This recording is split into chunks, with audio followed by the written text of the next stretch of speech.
This is Joe Gardner. He just achieved his ultimate purpose. The crowd went wild, the show was perfect, and he finally got the recognition he waited 40 years for. But as he stands outside the club, having achieved his destiny, his smile fades, and he says, It's just, I've been waiting on this day for my entire life. I thought I'd feel different. Joe Gardner is a man who believed that without a grand purpose, you are nothing. He believed that without a career, you have no value in this existence. But what he goes through next forces him to rethink everything. When we first meet Joe Gardner, he's a man standing on the edge of a cliff. He's a middle school band teacher. He has a stable job, health insurance, and a pension on the table. For 99% of people, this is a massive win. But when his principal offers him the full-time gig, Joe looks sick to his stomach. Later, he's arguing with his mother in her tailor shop. His mom is begging him to take the safe job, to let go of this pipe dream of being a famous jazz pianist. And Joe looks at her with pure, unfiltered panic in his eyes and says, I'm just afraid that if I died today, that my life would have amounted to nothing.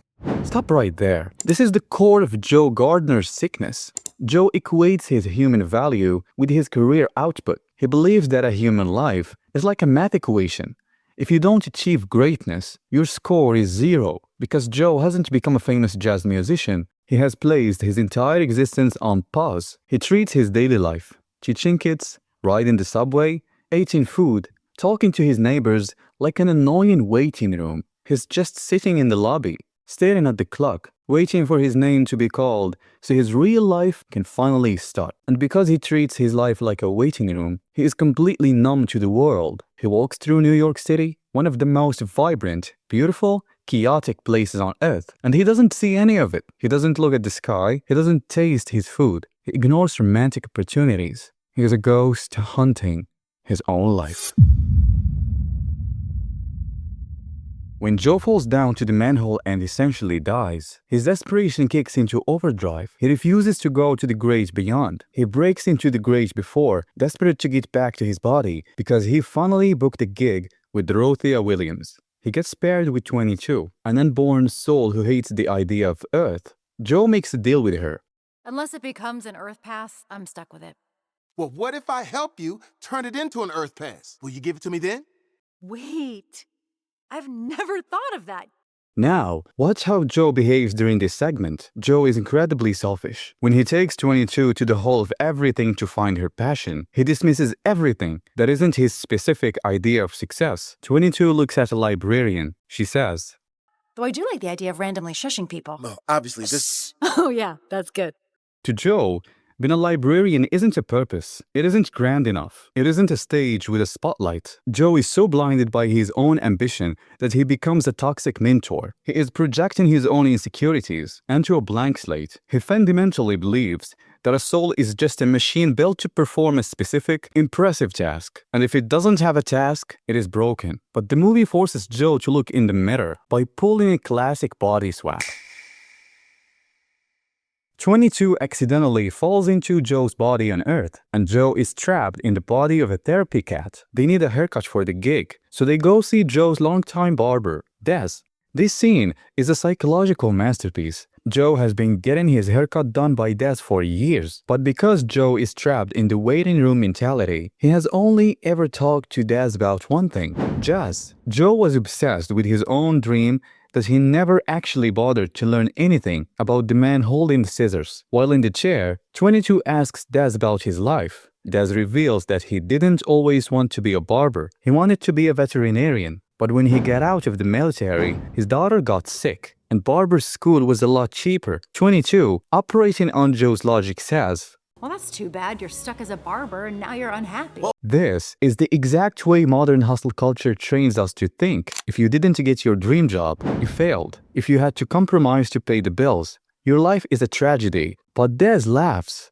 Whoa, slow your roll there, Joe. I'm happy as a clam, my man. That's why I love this job. I get to meet interesting folks like you, make them happy, and make them handsome.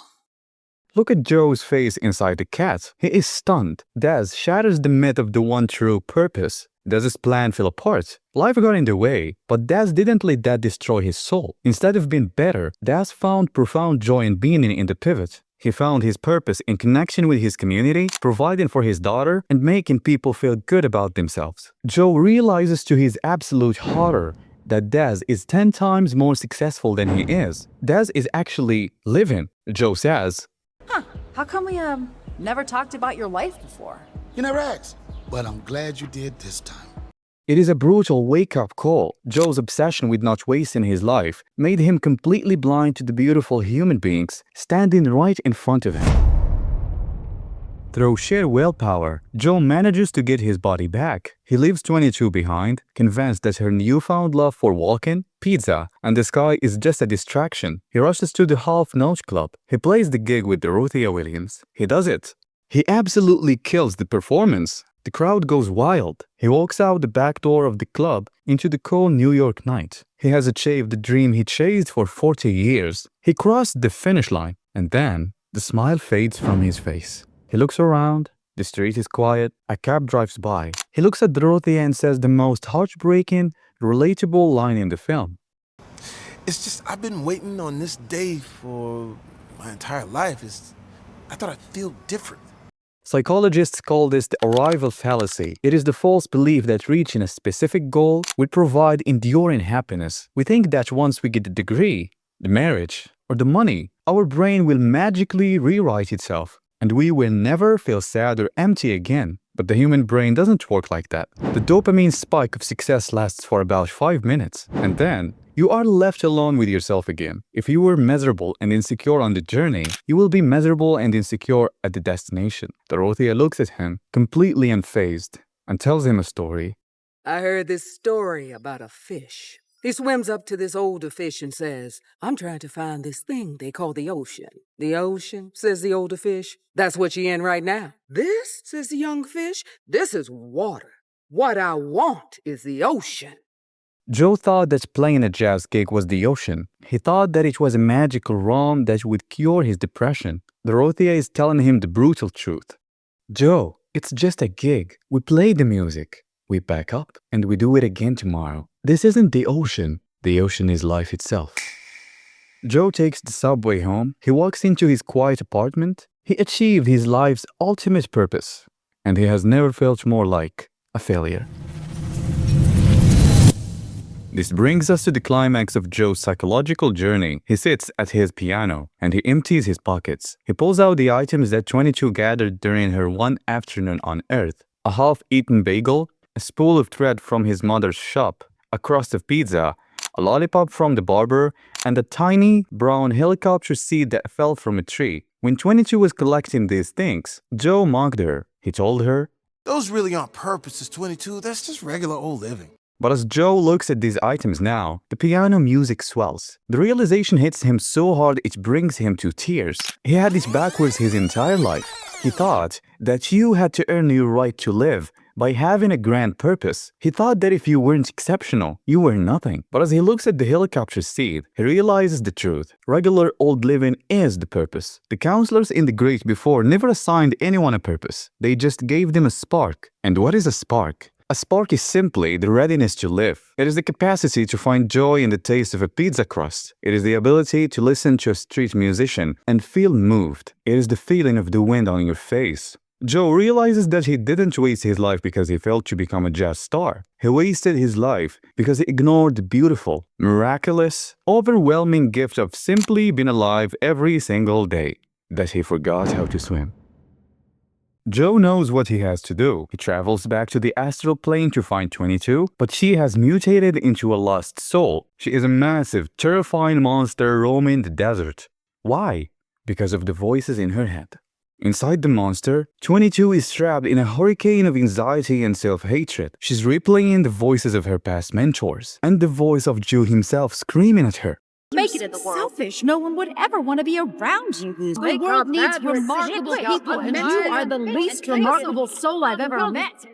This is what hustle culture does to us. When society tells you that your only value is your productivity, you internalize that abuse until it turns you into a monster. 22 believes she is a waste of space because she doesn't have a grand destiny. Joe fights his way through the storm. Your spark isn't your purpose. That last box fills in when you're ready to come live.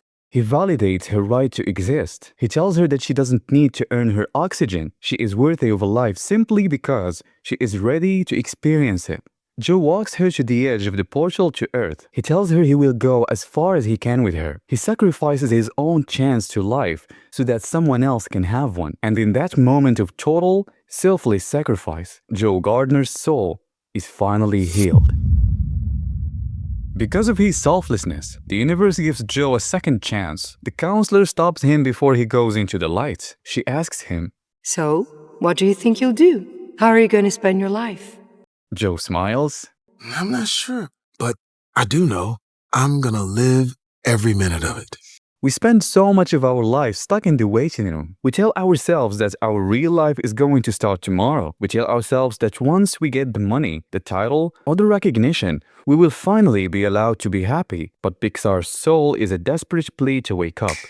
What is your favorite regular old living moment? Let me know in the comments below. If this video helped you see your life a little differently, hit that subscribe button. We unpack the deep, hidden psychology of your favorite movies every single week. Take a deep breath, and I'll see you in the next one.